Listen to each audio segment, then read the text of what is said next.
Buenos días, bienvenidos todos. Me da gusto poder estar entre ustedes, agradecido por Dios, por la presencia de Dios aquí en este lugar y también gracias a Dios que nos da la oportunidad de podernos congregar, estar juntos, reunidos y ser bendecidos aún con estos cantos, ¿verdad? Bien, pues vamos a continuar con nuestro estudio. Me gustaría hacer una oración para comenzar con el estudio de hoy. Acompáñame, hagamos una oración a nuestro Dios. Padre, bendito eres tú, Señor, y gracias por este momento. Gracias por tu amor, tu presencia, Dios. Dios, hoy tan solo queremos pedirte que nos ayudes en este estudio. Que brille tu palabra, Señor. Que brilles tú, que brille tu rostro, Jesús.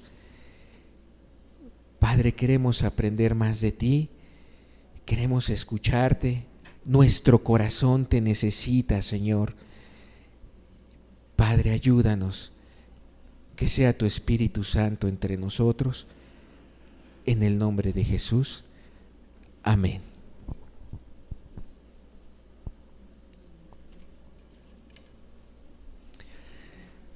Bien, hermanos, pues vamos a continuar, amigos, amigas, con esta serie de enseñanzas que han estado hablando acerca de Jesús como un ejemplo de abnegación, ¿verdad? Vamos a tomar nuestras Biblias, yo les invito, vamos a leer por ahí algunos versículos juntos, así que tome su Biblia y vamos a observar, vamos a darle lectura a este primer pasaje que está aquí en la pantalla, acerca de Filipenses, capítulo 2, verso 5. Algunos otros textos los voy a leer en pantalla, pero este en particular vamos a leer en nuestras Biblias y otro texto por ahí que vamos a estar estudiando más adelante. Vamos a darle lectura a este pasaje que, si ustedes han observado, es el pasaje central de la línea que hemos estado viniendo estudiando. Este pasaje es en el cual nos hemos estado basando en estas últimas enseñanzas. Un pasaje que ya lo hemos leído varias veces, pero a manera de introducción es importante leerlo ahora. Vamos a leerlo, capítulo 2, verso 5 de Filipenses. Dice así, escribe Pablo: haya pues en vosotros este sentir que hubo también en Cristo Jesús, el cual, siendo en forma de Dios, no estimó el ser igual a Dios como cosa que aferrarse, sino que se despojó a sí mismo, tomando forma de siervo, hecho semejante a los hombres, y estando en la condición de hombre, se humilló a sí mismo, haciéndose obediente hasta la muerte y muerte de cruz. Bien, este pasaje ya lo hemos estado estudiando varias veces. Lo estudiamos como el eje principal para entender cómo aquí Cristo es un ejemplo de abnegación, cómo aquí Cristo es un ejemplo de humildad, ¿verdad? Nosotros también hemos estudiado este pasaje, lo hemos tomado para analizar y comprender cómo Dios, estando en los cielos, Cristo estando en los cielos, en su trono, en el trono con Dios, cómo Él dejó eso y bajó a esta tierra. Estuvimos estudiando ello. Dejó el trono, Cristo dejó el trono para bajar aquí, para estar entre nosotros y enseñarnos el Evangelio. También se estudió como base en este texto cómo Cristo dejó su gloria, dejó esa gloria allá en el cielo ante toda la creación celestial, ante el Padre, dejó su gloria para venir entre nosotros, ¿verdad? Dejó su derecho a vivir como Dios allá en el cielo por bajar entre nosotros. Y todo esto lo hemos estudiado por una razón, porque Dios lo hizo así por amor a nosotros. Ahora, la intención de este estudio es ver este amor, ver cómo si Dios deja el trono, dejó su gloria, pero ahora vamos a verlo desde la perspectiva de la autoridad de Dios. Y como lo hemos estado demostrando en las sesiones pasadas, llevemos esto en el corazón. Lo ha hecho Jesús por amor a nosotros. Así que vamos ahora a verlo desde esta perspectiva de la autoridad. Así que quiero que veamos un tanto la potencia de Dios y la autoridad que Dios tiene al contemplar, por ejemplo, su creación. Pasemos a la siguiente lámina. Nosotros conocemos que en el Génesis se nos narra acerca de la creación, cómo Dios manda a que sea la luz, a que se hagan los cielos, el mar, el universo, etcétera, etcétera. Y pongo esta lámina para hacer notar cómo Dios es poderoso para haber hecho todo lo que hizo. Él hizo todo el universo, Él hizo toda la creación y aún Él nos ha dado el aliento de vida. Él hizo todos los imperios celestiales. Él ha hecho seres celestiales, seres naturales. Y quiero demostrar o darles a comprender un poquito con esto cómo Dios es grande en autoridad. Él tiene potestad. Dios es sumamente poderoso. Por ejemplo, podemos ver ahí tan solo que cómo Dios con un solo decir de su boca, como una sola palabra, como a través de sus palabras se crea. Dice ahí, podemos leer en el Génesis, dice, y dijo Dios, sea la luz, y fue la luz. O sea, nomás con que Dios pronunciara, sea la luz, ¿qué fue? La luz, se hizo la luz. Eso es autoridad. También dicen ahí en el Génesis 1, dijo Dios, produzcan las aguas seres vivientes. ¿Y qué sucedió? Hubo seres vivientes. O sea, a la voz de Dios las cosas suceden, las cosas acontecen. Y eso es poder. Eso es algo muy poderoso, eso es tener potestad. Si Dios dice esto, se hace. Si Dios dice aquello, se hace y se cumple. Si Dios da promesas, se cumplen. Si Dios nos ha dejado promesas escritas aquí, se cumplen. ¿Estamos de acuerdo? Eso es autoridad. Eso es poder. Dios es sumamente poderoso. También dice, luego dijo Dios, produzca la tierra seres vivientes. ¿Y qué sucedió? Hubo seres vivientes, plantas, animales, peces, etcétera, etcétera. También dice, entonces dijo Dios, hagamos al hombre a nuestra imagen. ¿Y qué sucedió? Que ahora estamos aquí, ¿verdad? Eso es poder, eso es autoridad.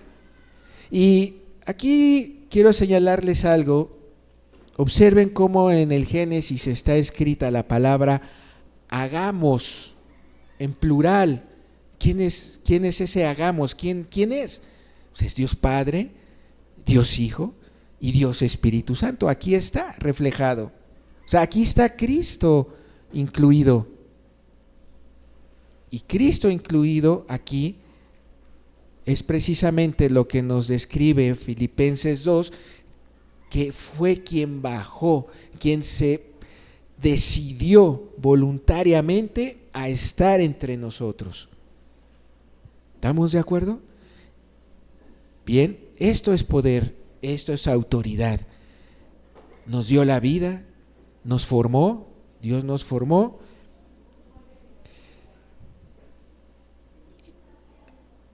Y bueno, vamos a pasar a la siguiente lámina, también para demostrar que Dios tiene autoridad sobre su creación. Ahí como ejemplo solamente coloco, por ejemplo, el diluvio. ¿Quién mandó a los cielos que se abrieran para que las aguas cayeran y los abismos de la tierra se abrieran para que las aguas brotaran? ¿Quién lo hizo? Lo hizo Dios. Dios lo ordenó. Dios con su poder lo ejerció. Dios, en esa autoridad que tiene, decidió mandar un diluvio para destruir, no completamente, pero para destruir a la humanidad por su maldad. ¿Verdad? Tiene autoridad Dios. ¿A quién dejó vivos? Al justo Noé. ¿Y quién fue con Noé? Su familia, ¿verdad? Bien, entonces Dios tiene autoridad para ordenar a todo este sistema natural lo que debe de hacer, lo que quiere Dios que se haga. En este caso, Dios casi destruye a la humanidad completamente, a no ser nomás por Noé y su familia, que fueron salvos en esa arca, ¿verdad? Y miren que en la autoridad de Dios, y si Él hubiera así decidido, Él hubiera destruido toda la raza humana, toda, lo hubiera exterminado, ya la hubiera quitado de la faz de la tierra por causa del pecado y por causa de la maldad. Sin embargo, no lo hizo Dios así. No lo hizo así. ¿Por qué? Porque Él quería demostrar su amor y el grande amor que tuvo a ese ser llamado el hombre, la humanidad. Miren, es interesante, pero si recordamos un poquito lo que vivió Adán y Eva en el huerto del Edén, nosotros podemos observar cómo estando ellos en ese huerto estaba la presencia de Dios, y Dios ahí se complacía porque veía a un ser Adán, a un ser Eva vivir y disfrutar de ese paraíso, pero sobre todo estar en la convivencia y en la comunión con Dios. Cuando Adán peca, se hace una ruptura de tal manera que tienen que ser expulsados del paraíso. Esa ruptura fragmenta esa comunión y esa relación que Dios tenía con ellos, que Dios tenía con su creación llamada hombre. Y si bien vemos que en el Génesis no destruyó a toda la humanidad y permitió que el justo Noé viviera y fuera salvo en esa arca, fue porque también, hermanos, Dios en ese amor tan grande quiere y quiso y anheló que esa relación que se destruyó desde tiempos de Noé se volviera a reparar.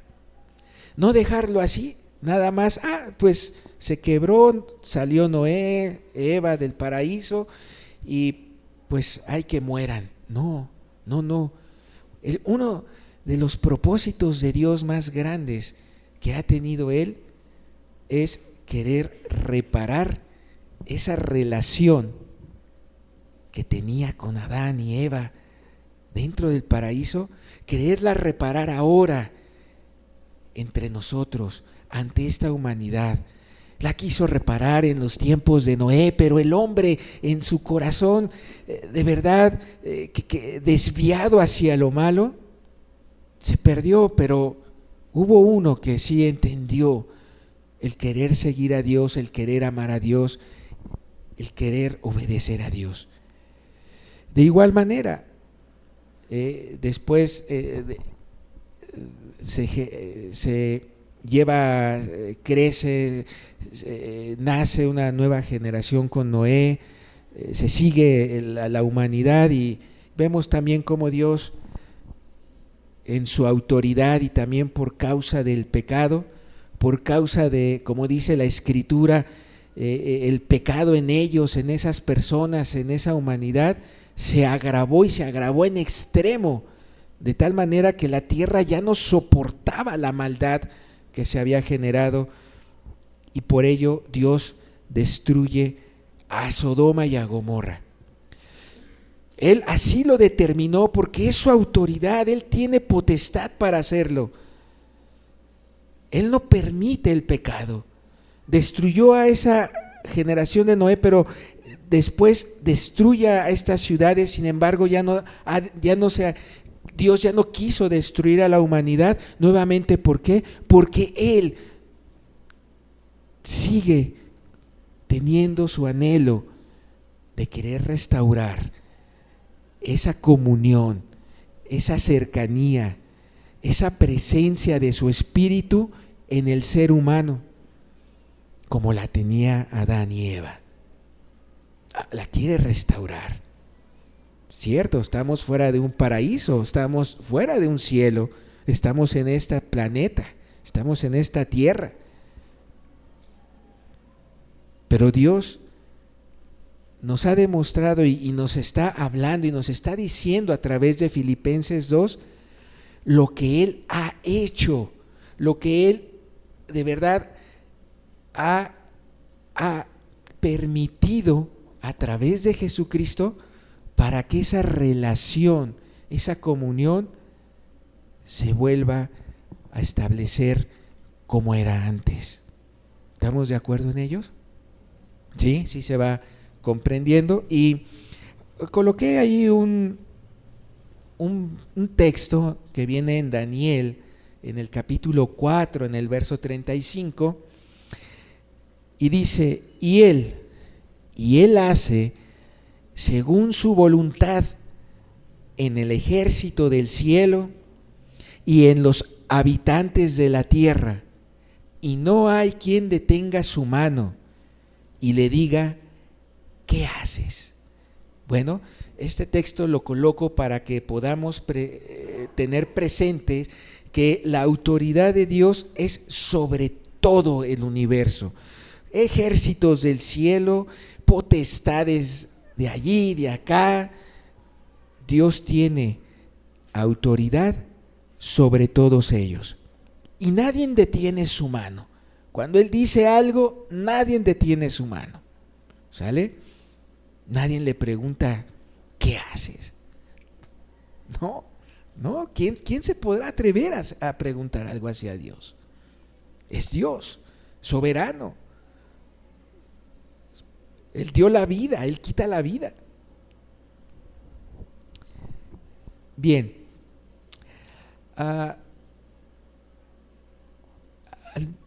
Ahora, al ver cómo Dios es grande en potestad y en autoridad, vamos ahora a ver cómo Dios, teniendo esa autoridad,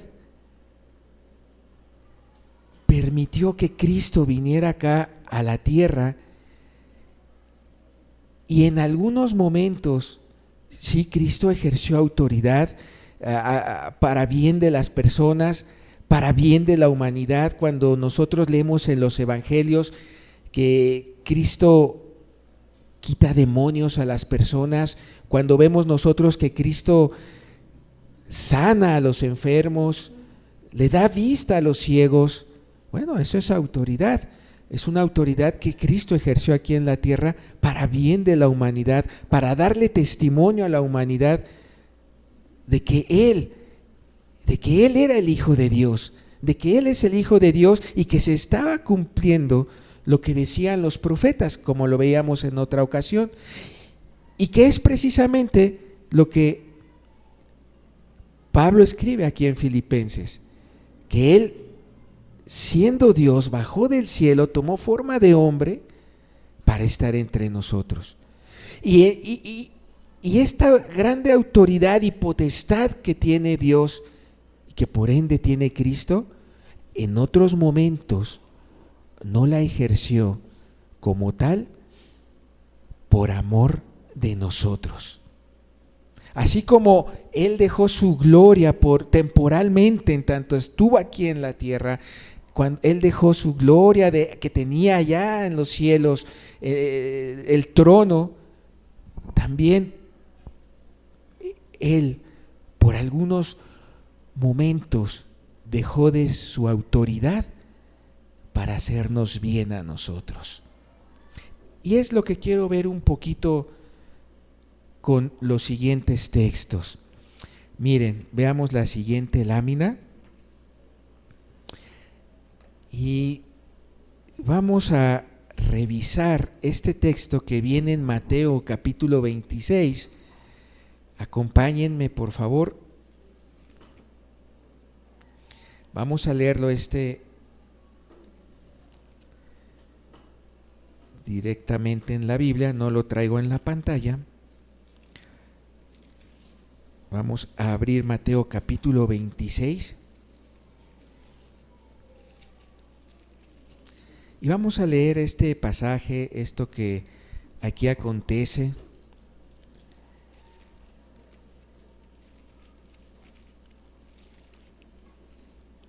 Voy a darle lectura desde el verso 36, vamos a leerlo juntos.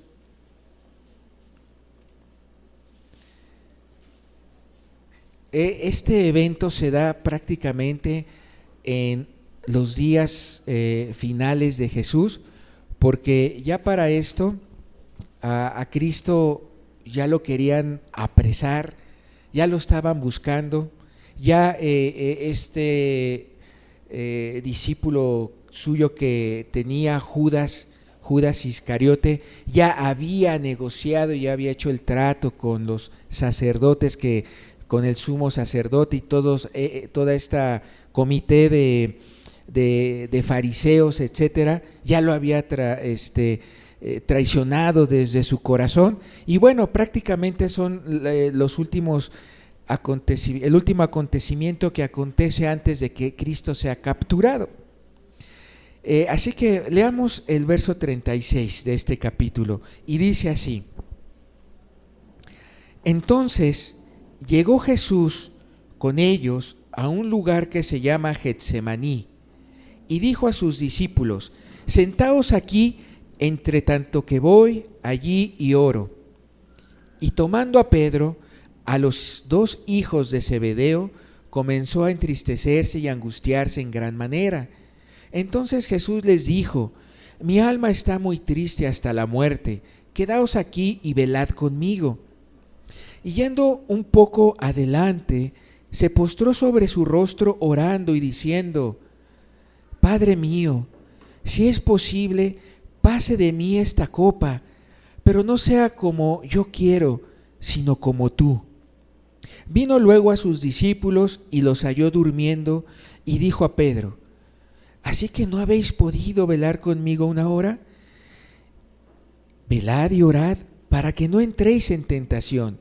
El espíritu a la verdad está dispuesto, pero la carne es débil. Otra vez fue y oró por segunda vez diciendo: Padre mío, si no puede pasar de mí esta copa sin que yo la beba, hágase tu voluntad.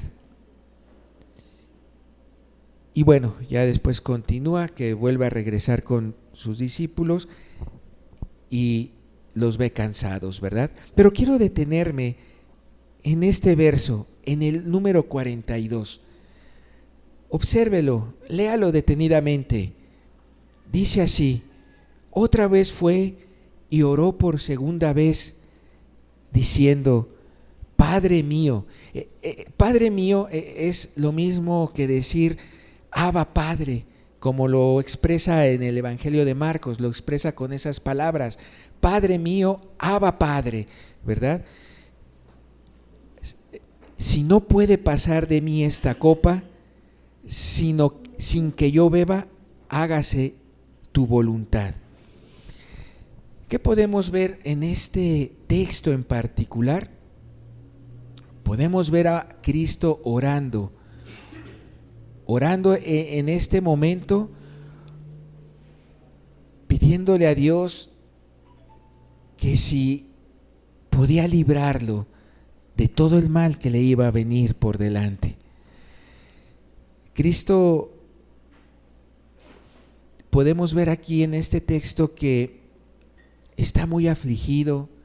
Es un texto donde nos muestra a Jesús en una agonía de tal magnitud que dice en otra parte de la Escritura que hasta sudaba, y cuando sudaba sangre de lo intenso que era su angustia y su dolor por lo que iba a acontecer. Cristo, podemos ver aquí en confianza con el Padre, podemos ver esa relación estrecha con Dios cuando Él le dice: Padre mío, Abba Padre, y le expresa su necesidad, le expresa su querer, le expresa su sentir de decir: mira Dios, si puedes librarme de este mal que va a acontecer, o sea, esa copa significa ese mal que viene, líbrame, pero si no, que se haga tu voluntad. Mira ¿qué quiero mostrar con esto, estimados? Que siendo Dios, Cristo, el que tenía esa autoridad para decir hagamos al hombre, el que tenía esa autoridad para crear con la pura voz, con las puras palabras, con el puro logos, decir hágase la luz, ese que tenía la autoridad para decir caiga un diluvio y ábranse los abismos de las aguas, es el mismo que tenía la autoridad para haber dicho: no voy para allá, me detengo, cambio el plan, lo hago de otra manera. Él no ejerció de esa autoridad en este momento. ¿Por qué? Porque aquí era sustancial lo que él tenía que vivir, lo que él tenía que padecer y lo que él tenía que sufrir. Y aquí es donde nos tenemos nuevamente que dar cuenta: por amor a mí, por amor a cada uno de nosotros. Él, que tenía toda esta gran autoridad, decidió no ejercerla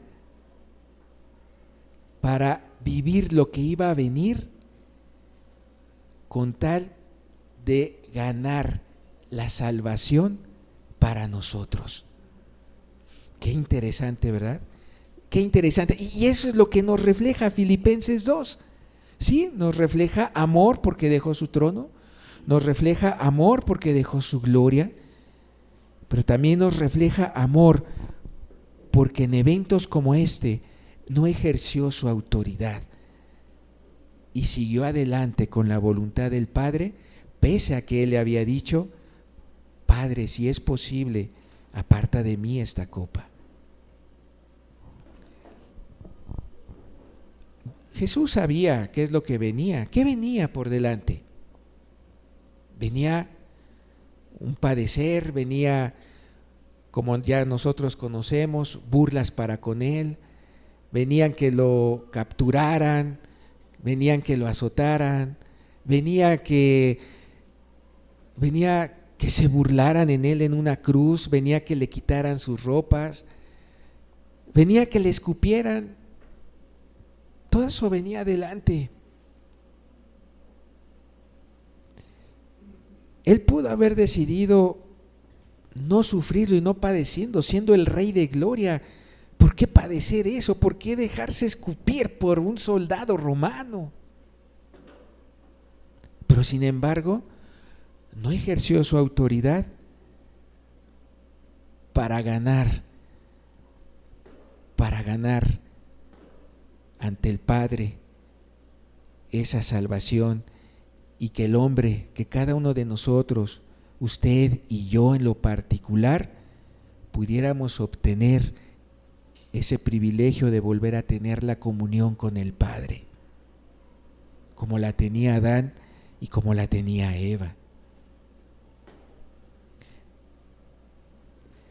Era crucial este momento, porque si Cristo ejercía autoridad, miren, la salvación ya no llegaba al mundo, ya no llegaba a la humanidad, ya no había manera de salvarla.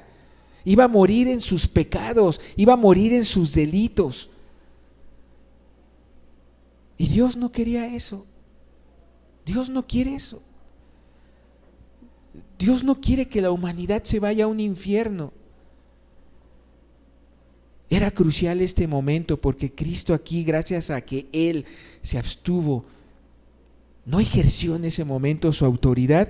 Mira, la salvación la pudo derramar para todo el mundo, para todos, y en particular para usted y para mí, en lo particular.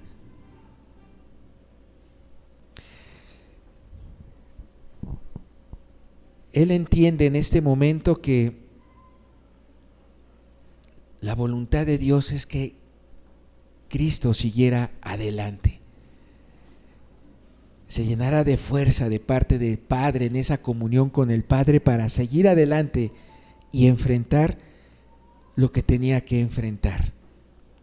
Una prueba y un momento muy difícil por delante.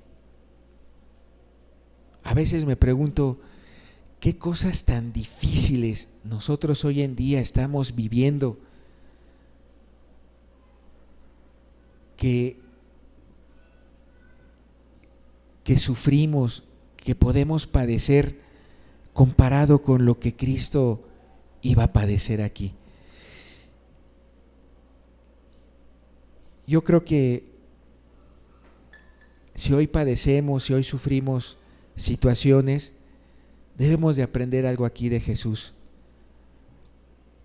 a ponernos a sus pies, a ponernos y a someternos ante la autoridad de Dios, ante la autoridad del Padre, ante la autoridad de Cristo, para decir: hágase tu voluntad y no la mía. Bien, aquí lo que quiero demostrar y exponer ante ustedes es cuán grande amor tuvo Jesús en este momento para no ejercer su autoridad por amor a nosotros. Vamos a continuar más adelantito. Hay otra escena que me agrada mucho estudiarla y observarla, y es precisamente cuando es arrestado. O sea, después de que oró Jesús aquí, pues llega la multitud, digámoslo así, la chusma, todos aquellos que querían agarrarlo, llegan para apresarlo. Y vemos en esta lámina los versos 47, vamos a dar lectura al versículo 47, vamos a leer este fragmento. Dice: mientras todavía hablaba, vino Judas, uno de los 12, y con él mucha gente con espadas y palos de parte de los principales sacerdotes. Fíjense quiénes eran los que querían capturarlo. Los sacerdotes, los que venían de parte de los sacerdotes y de los ancianos del pueblo. Y el que les entregaba le había dado señal diciendo: al que yo besare, ese es, prendedle. Y enseguida se acercó a Jesús y dijo: salve, maestro, y le besó. En el verso 50, y Jesús le dijo: amigo, ¿a qué vienes? Entonces se acercaron y echaron mano de Jesús y le prendieron. Fíjense cómo aquí le prendieron, o sea, lo agarraron, lo apresaron, siendo el Rey de Gloria. Él que dejó su trono para ser tratado, para ser vituperado de esta manera por esta gente. Dime si no él podía ejercer autoridad como la que ejerció contra Sodoma y Gomorra o contra aquella generación de Noé para decir basta, pero no lo hizo. Verso 51. Pero uno de los que estaban con Jesús, extendiendo la mano, sacó su espada e hirieron a un siervo del sumo sacerdote, le quitó la oreja. E hiriendo a un siervo del sumo sacerdote, le quitó la oreja. Aquí hubo un acto de violencia por una persona, un discípulo que iba con Jesús. En otro evangelio, en el evangelio de Juan, dice que fue Pedro, y que le cortó la oreja a este siervo del sumo sacerdote llamado Malco.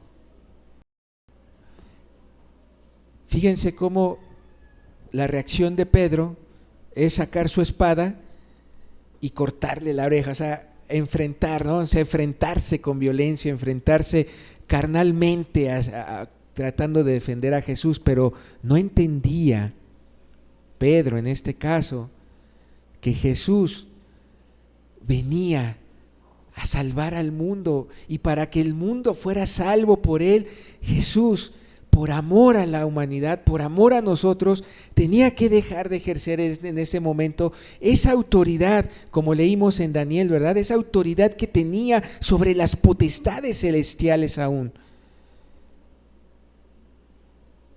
¿Para qué? Para padecer y sufrir lo que iba a acontecer. Pedro no lo entendía, pero Jesús estaba dispuesto a hacerlo. Leamos, continuamos, verso 52, dice: entonces Jesús le dijo: vuelve tu espada a su lugar, porque todos los que tomen espada a espada perecerán.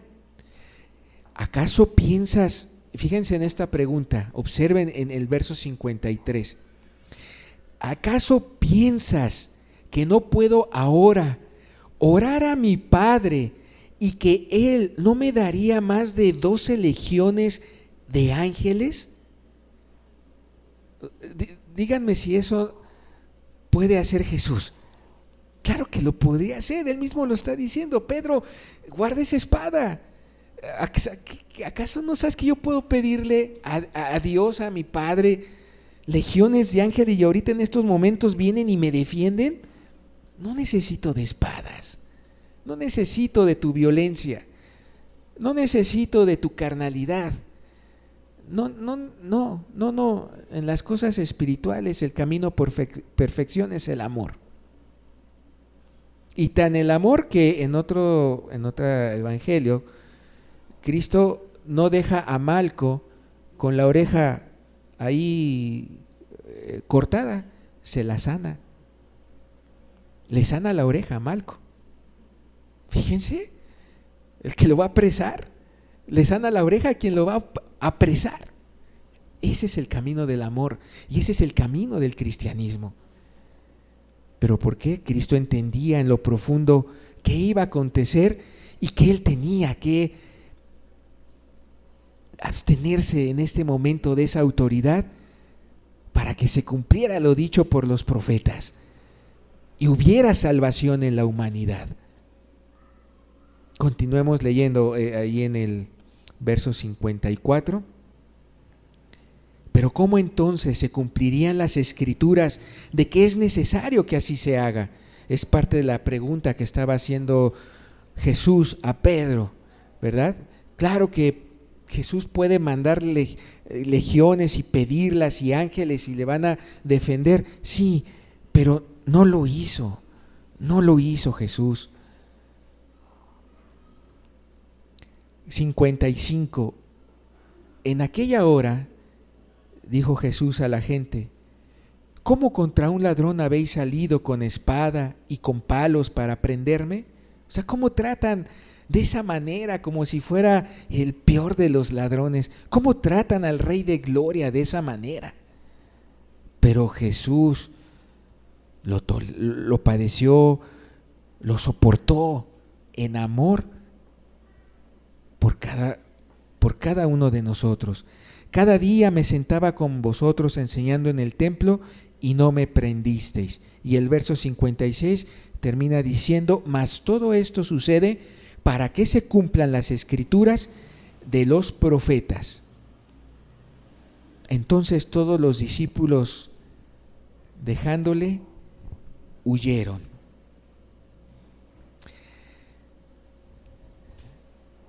¿Qué podemos aprender de esta lectura, de este texto? Hay dos puntos importantes que podemos aprender y aquí está. El primero, es evidente que Cristo aceptó el camino que le iba a acontecer, porque era un camino en donde iba a llegar a la cruz y en la cruz iba a morir. Cristo aceptó ese camino de muerte y lo hizo voluntariamente. O sea, Cristo aceptó la voluntad de Dios Padre, entendió que la voluntad de Dios Padre es que siguiera adelante, aceptó como una contestación a lo que él estaba orando en el Getsemaní, en los versos que leímos anteriormente. Él estaba orando: Padre, si es posible, haz que pase esta copa de mí, pero él entendió que la voluntad de Dios era seguir adelante hacia ese camino de muerte y lo aceptó. Y dijo: adelante. ¿Por qué lo aceptó? Porque dijo Cristo: hágase tu voluntad y no la mía. ¡Qué actitud de Dios! ¡Qué actitud del Señor! Aprendamos de Él. Él aceptó ir en ese camino voluntariamente. Él de su propia voluntad dijo: no voy a llamar a estas legiones de ángeles, no voy a pedirle al Padre que me mande potestades para destruir a toda esta humanidad que me está faltando el respeto y que se está pasando contra mí. Diría eso Cristo, pero no lo hizo, porque aceptó ese camino voluntariamente. Y nuevamente recalcamos, porque es parte de todo este estudio, por amor a nosotros. Como dicen en el segunda parte, escogió morir porque Cristo entendió que ese era el propósito de Dios. Cristo entendió que el propósito acá en lo profundo de Dios es que el hombre vuelva a reconciliarse con Él, vuelva a tener esa misma comunión como la tuvo con Adán, como la tuvo con Eva.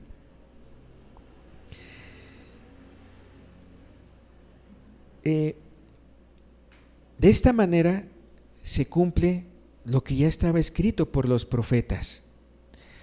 De esta manera se evidencia que Cristo nos enseña que el único camino por excelencia es el amor, y que la violencia no puede producir nada más que pura violencia.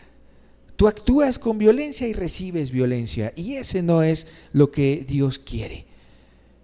Dios quiere un camino de amor, un camino de hacer la voluntad de Dios en amor.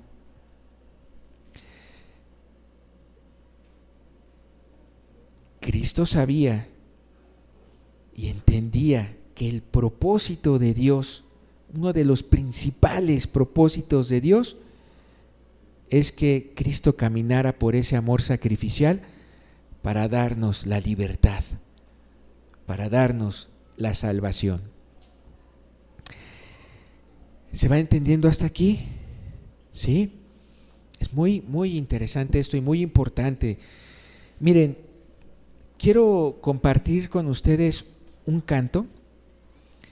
Vamos a escuchar un canto que es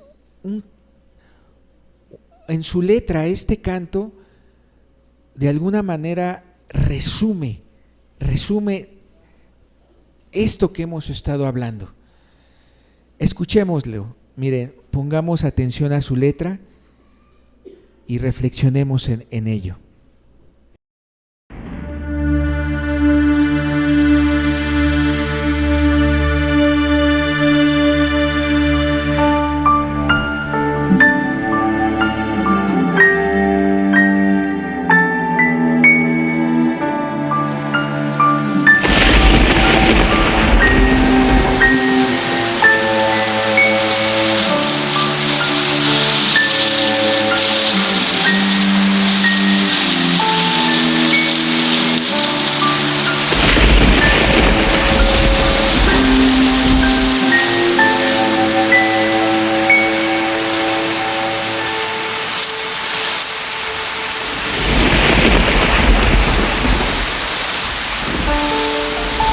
Saliendo del pretorio, marcha una procesión con rumbo al Calvario.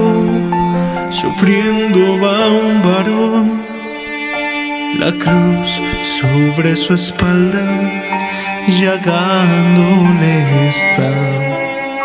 No puede caminar,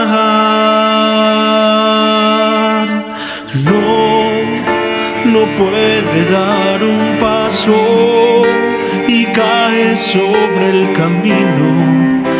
Recibe un latigazo sobre su cuerpo herido.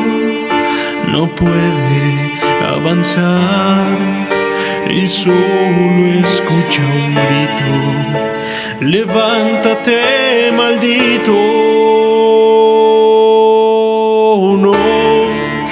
No puede ser maldito aquel que en su dolor exclama con un grito: perdónale, Señor. Sed tengo de un amigo, sed tengo de un amor, sed tengo de un humano que tenga compasión, que acepte esta sangre que derramando estoy por su salvación. No puede dar un paso y cae sobre el camino. Recibe un latigazo sobre su cuerpo herido. No puede avanzar y solo escucha un grito: levántate, maldito.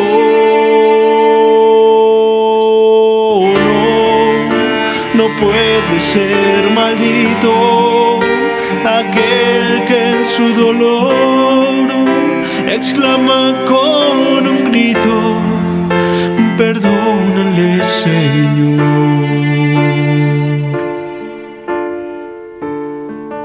Sed tengo de un amigo, sed tengo de un amor, sed tengo de un humano que tenga compasión, que acepte esta sangre que derramando estoy por su salvación.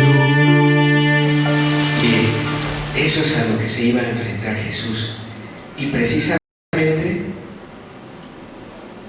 no ejerció esa autoridad que él tenía para llegar a esto. llegar a ese caminar, llegar hasta la cruz y cumplir la voluntad del Padre. Quiero leerles un verso rápidamente aquí en el libro de Juan.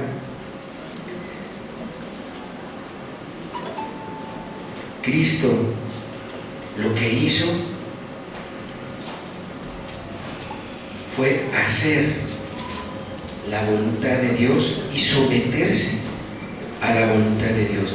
Voy a leerles este verso que está en el capítulo 6 del Evangelio de Juan, en el verso 38. Dice así: porque he descendido del cielo. Observen nuevamente la afirmación: porque he descendido del cielo, no para hacer mi voluntad, o sea, no para ejercer esta autoridad que estábamos viendo, no para hacer como es mi deseo y evitar ese padecimiento. Cristo mismo en sus palabras está diciendo: Él descendió del cielo, no para hacer mi voluntad, sino la voluntad del que me envió. Y eso lo hace Jesús, nuevamente, por amor a nosotros. Bien, ahora quiero pasar a ver la siguiente lámina para poder dejar bien claro y bien aterrizado cuál es la voluntad de Dios. Mucho mencionamos de la voluntad de Dios y ya lo hemos dicho a través de las expresiones que hemos dado. Cierto que de la voluntad de Dios tiene un listado de puntos. Podemos enlistar varias cosas que son parte de la voluntad de Dios. Sin embargo, para efectos ahorita de esta enseñanza, solo quiero que repasemos 3, que nos quede bien claro y que de verdad desde nuestro corazón así lo creamos. ¿Cuál es esa voluntad que Cristo entendió y por lo cual no ejerció esa autoridad ante la gente que le iba a apresar? Dice, primer punto, es la salvación.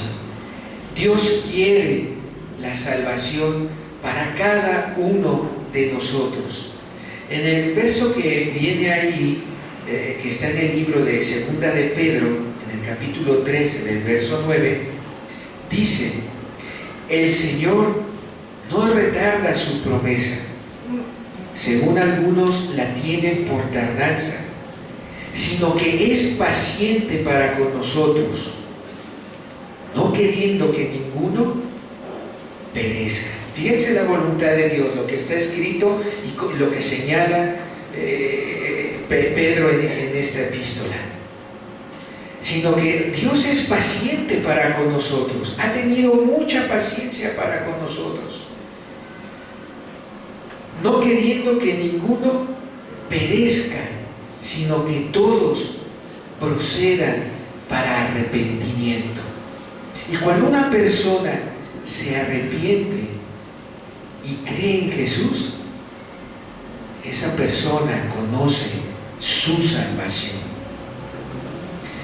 Este es el deseo de Dios, este es el anhelo de Dios, que las personas no perezcan. Dios no quiere ni a usted ni a mí vernos que perecemos en el infierno. Dios no quiere que perezcamos, Dios no quiere que tengamos una muerte segunda. Dios no quiere eso. Es muy claro y explícito aquí. No quiere que la humanidad perezca, sino lo que quiere es que se arrepienta la humanidad, que cada uno de nosotros reconozcamos que hemos pecado ante Dios y le pidamos perdón, que sea un arrepentimiento verdadero, que sea un arrepentimiento donde de verdad uno diga, ya basta con el pecado, ya no quiero ofender más a Dios, ya no. Y creer en Jesús. A veces podríamos preguntarnos, ¿por qué no acontece así en algunas de nuestra vida? ¿Por qué no acontece así? Bueno, puede haber razones. Una de ellas es el orgullo, la soberbia. Miren que la soberbia y el orgullo en el corazón de un ser humano lo que hace es muchas veces creerse hasta más sabio que Dios. Y entonces cuando uno tiene orgullo y corazón aquí en el corazón, ponen a Dios aparte, como diciendo, no lo necesito. El decir que yo no necesito a Dios y que yo no necesito de la doctrina de Jesús y que no es para mí que Cristo haya ido a la cruz y que no es para mí que Cristo haya sufrido ese caminar de padecimiento, esa muerte que Él vivió en la cruz. Sí, el decir que no es para mí es un reflejo de soberbia y es un reflejo de orgullo. Es como despreciar a Dios, es como despreciar lo que Dios hace o ha hecho a través de Jesús. Es despreciar ese amor que tuvo Cristo para bajar, para salir de su trono, de dejar la gloria y venir acá, es despreciarlo, y todo por una soberbia que se encuentre aquí en el corazón del ser humano. Eso puede entorpecer el que se cumpla, el que alguien no se arrepienta. También lo puede entorpecer esa obstinación, el querer hacer lo que nosotros queramos y no lo que Dios diga. También lo puede entorpecer. En el Antiguo Testamento, en el libro de Números, viene un caso donde el pueblo de Israel quería tomar a una ciudad que se llamaba Orma. O sea, la querían conquistar, querían ir a pelear contra los habitantes de esta ciudad para despojarlos y tomar posesión de la tierra. Y saben que dice la Escritura que estos hombres, estos israelitas, fueron advertidos por Moisés y les dijo, no suban, porque en ustedes ha habido pecado. No suban, porque ustedes han despreciado a Dios y se ha visto ahí en el caminar en el desierto. Pero la obstinación de estos hombres, ese no querer ser sensible, humilde a la palabra, en este caso de Moisés, los llevó a que en su obstinación enfrentaran a la ciudad y perecieran. Perdieron por una obstinación, el no querer escuchar, en este caso las palabras de Moisés, pero en nuestro caso la obstinación puede obstaculizarnos para no querer escuchar estas palabras de Dios que dicen, no quiero que perezcan, sino que procedan al arrepentimiento. Bien, la incredulidad es otro factor que puede obstaculizar el que se haga esta voluntad de Dios en nuestras vidas. Simplemente no creer, no creer que Dios, que para eso vino Jesús. No creer es un obstáculo. Pero bueno, continuemos con el siguiente punto. ¿Cuál es la voluntad de Dios para con nosotros? Bueno, el que nos santifiquemos, el que seamos santos, el que seamos hombres con santidad. Y viene aquí en el verso de Primera de Tesalonicenses 4:3, se los voy a leer, viene así: pues la voluntad de Dios es vuestra santificación, que os apartéis de fornicación, que cada uno de vosotros sepa tener su propia esposa en santidad y honor, no en pasión de concupiscencias como los gentiles que no conocen a Dios, que ninguno agrave en nada a su hermano. Y bueno, viene una serie de puntos donde está diciendo Dios que quiere que el hombre, que desea Dios, que nosotros, que cada uno de nosotros de verdad nos apartemos del pecado, nos apartemos de la maldad. Aquí me expresa en este verso un ejemplo: apártense de fornicación, apártense de adulterio, traten bien a su hermano, no lo engañen en nada. Y podemos mencionar los mandamientos de Dios y podemos mencionar listas de pecados donde Dios desea que no se hagan. ¿Por qué? Porque es la voluntad de Dios que no perezcamos, sino que seamos santos, que nos santifiquemos, que vayamos a Cristo, que le pidamos perdón. Esa es la voluntad de Dios. Y por esa voluntad de Dios, Cristo se abstuvo de ejercer su autoridad cuando lo iban a apresar. Se sometió a la voluntad del Padre cuando oraba en el Getsemaní. En otro acontecimiento por ahí en la Escritura, se abstiene de hacerle mal a una multitud que lo sacó de la ciudad cuando él recién leyó dice ahí el Evangelio, que él lee las Escrituras en el libro de Isaías, y dice que iba a venir un libertador. Y cuando Cristo dice: hoy se ha cumplido esta palabra, la gente dice los sacerdotes, escribas, fariseos que ahí estaban se llenan de ira y lo sacan de la ciudad a Jesús, lo empujaron hacia un monte para echarlo a un despeñadero. Jesús no ejerció ni ordenó a ningunas huestes celestiales que vinieran para detener ese caso. No lo echaron al precipicio porque él se escabulló entre la multitud, pasó entre la multitud. Bien pudo haber hecho algo, pero no lo hizo. ¿Por qué? Por cumplir esta voluntad de Dios, que se cumpliese nuestra salvación, que se cumpliese nuestra santificación. Y en el tercer punto, el deseo de Dios es que tengamos vida eterna. Quiere Dios la eternidad para nosotros. Quiere Dios restablecer esa comunión, como lo he dicho, esa comunión como la tenía con Adán. Quiere Dios la llenura del Espíritu Santo en nosotros. Dios lo quiere y así quiere vivir en la eternidad con nosotros.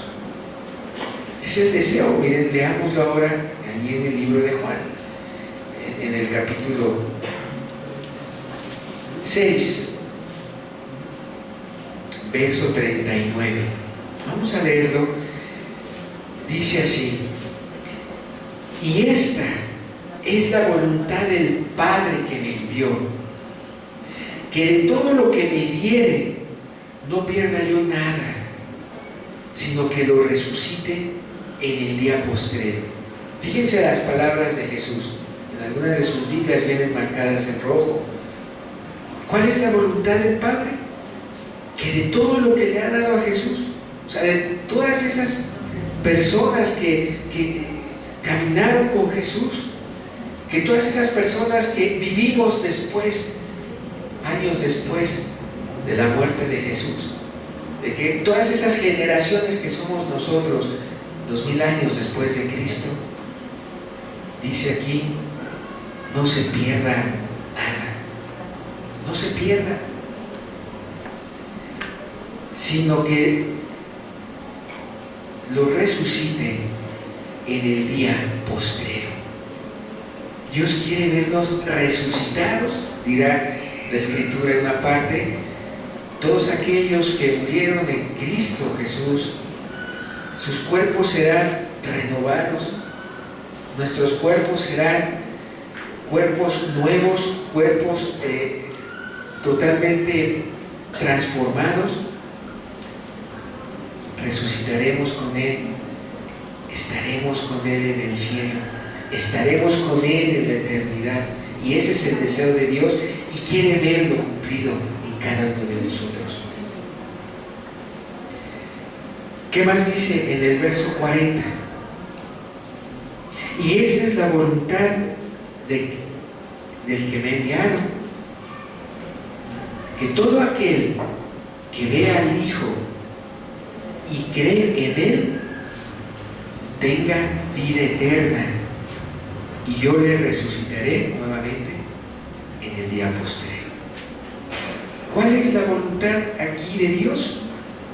Que el que vea al Hijo, que el que ya ha entendido quién es Jesús, que el que ya entendió que Cristo dejó su trono, su gloria, y bajó a esta tierra, y no ejerció en algunos momentos su autoridad para tomar el camino del amor sacrificial, quien ya entendió ello, quien ya lo vio, quien ya vio que Cristo es el Mesías, bueno, y haya creído en Él, tendrá vida eterna. Es la voluntad de Dios, que tenga vida eterna aquel que haya creído en Jesús, aquel que ya entendió esta parte, aquel que ya entendió por qué Filipenses dice y narra eso que aconteció en los cielos, que aconteció en la vida de Cristo. Bien, ¿y qué puede obstaculizar esto? ¿Qué lo puede obstaculizar?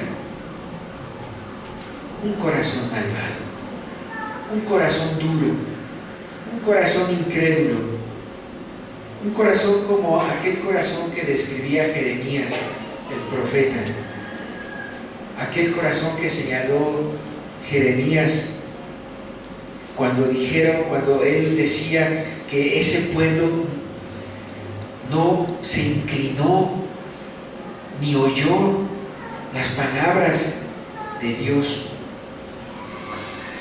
Cuando Jeremías decía que ese pueblo caminó en sus propios consejos y caminó en la dureza de su corazón malvado. Así lo expresa el profeta Jeremías. ¿Qué puede obstaculizar el que creamos en Cristo, en que queramos ir hacia un arrepentimiento? Resistir al Espíritu Santo, por ejemplo. En el libro de Hechos, cuando se da la muerte de Esteban y uno de los apóstoles comienza a predicar y hace referencia a que a Esteban lo mataron, hace una defensa hacia Esteban, describe y señala que a Esteban los mataron esas personas con un corazón duro, con un corazón de incircunciso y de oídos incircuncisos. Y hay algo que señala allí en ese texto, que dice que se resistieron al Espíritu Santo. Todos aquellos que se resistieron al Espíritu de Dios, estaban diciendo, fueron los que mataron a Esteban. Pero esos que resisten al Espíritu Santo realmente son los que se están oponiendo a la verdad de Dios. Son los que no están creyendo en esto. Son los que no han querido tomar esto para sus vidas. Cristo ya estuvo aquí. Cristo ya padeció esto. Cristo ya subió a los cielos y nos dejó el camino para la eternidad, para llegar a la eternidad con Dios, y es creyendo en Él, creyendo en su obra, creyendo en lo que Él hizo. Bien, termino con esto.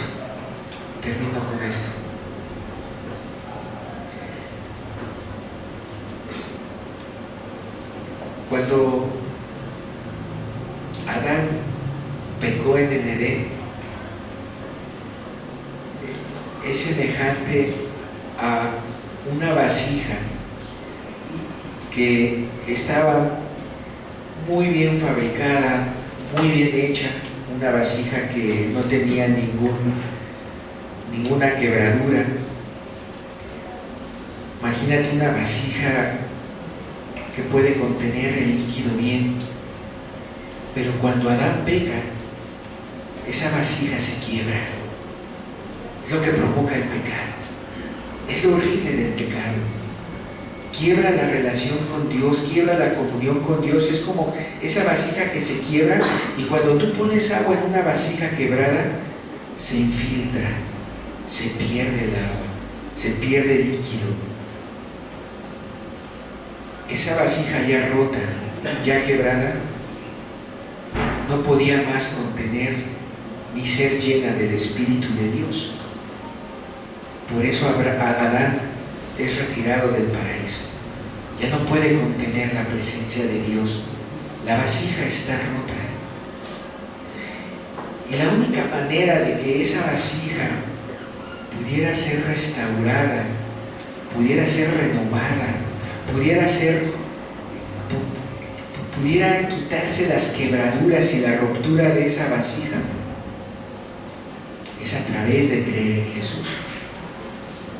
Por ello es muy importante cuando la Biblia en los evangelios dice, y Cristo nos enseña, es necesario que sean odres nuevos, porque si tú continúas siendo un odre viejo y te colocan vino nuevo, se va a quebrar, va a explotar, se va a derramar todo eso, y Dios no quiere eso. Dios quiere que ese odre sea nuevo, para que sea lleno con vino nuevo, y ese vino nuevo sea lleno con el Espíritu Santo y no tenga ninguna quebradura, ninguna ruptura,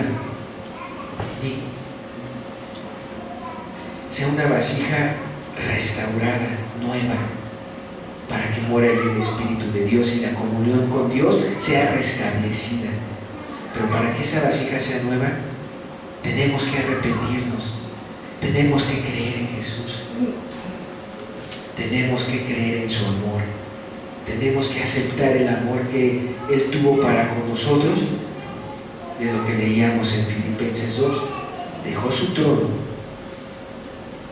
dejó su gloria para bajar entre nosotros, tomó forma de hombre, se mezcló entre nosotros, sus pies pisaron esta tierra y se abstuvo en algunos casos de ejercer su autoridad, esa autoridad que le pudo haber impedido el camino hacia el amor sacrificial. ¿Queda claro, hermano? ¿Sí? Bien, pues demos gracias a Dios. Con esto termino el mensaje. Escuchemos un canto, les invito a escuchar un canto y terminamos.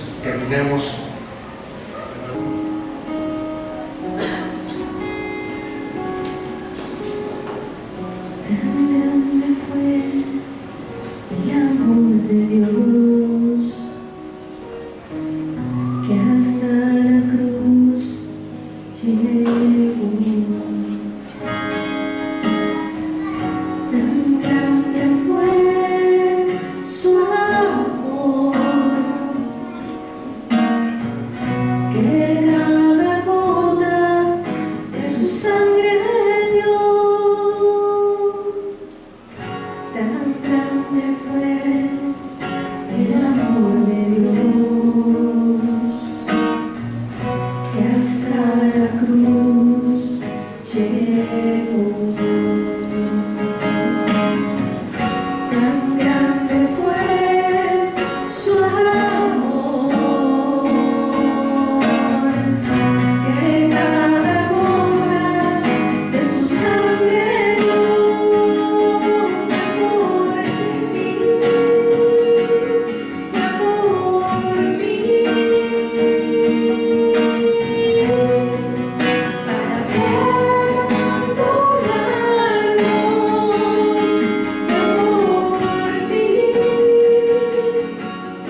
Gracias.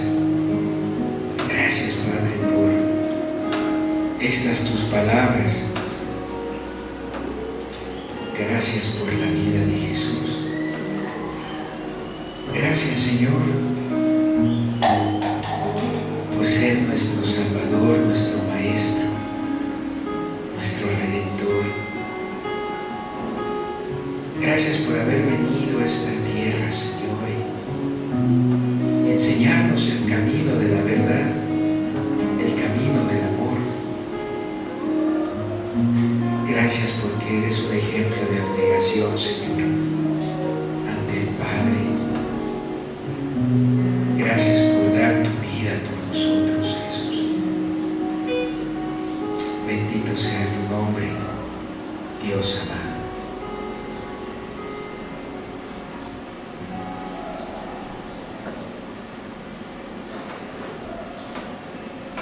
Amén.